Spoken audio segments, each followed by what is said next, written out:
بسم الله الرحمن الرحيم.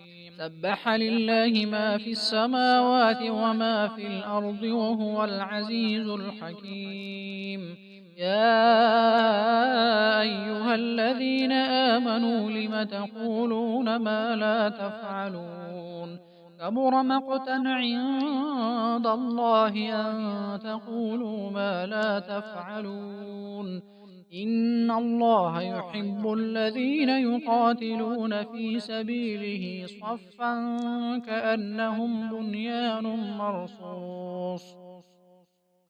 وإذ قال موسى لقومه يا قوم لم تؤذونني وقد تعلمون أني رسول الله إليكم فلما زاغوا أزاغ الله قلوبهم والله لا يهدي القوم الفاسقين.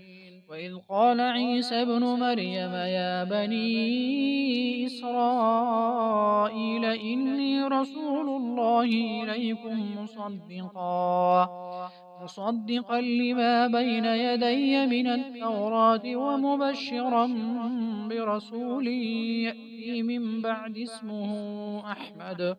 فلما جاءهم بالبينات قالوا هذا سحر مبين.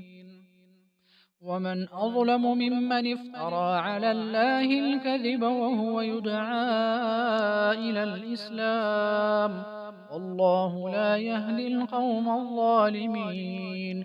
يريدون ليطفئوا نور الله بأفواههم والله متم نوره ولو كره الكافرون.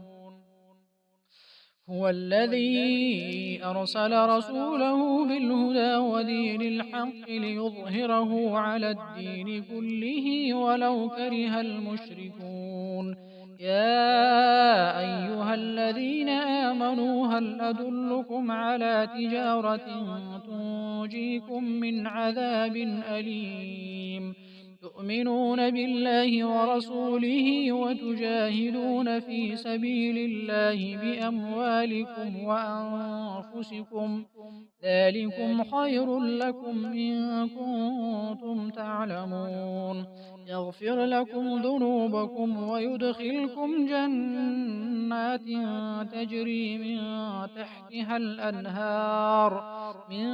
تحتها الأنهار ومساكن طيبة في جنات عدن ذلك الفوز العظيم.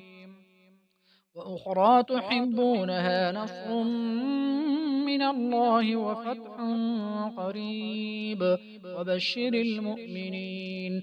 يا أيها الذين آمنوا كونوا أنصار الله كما قال عيسى ابن مريم للحواريين من أنصاري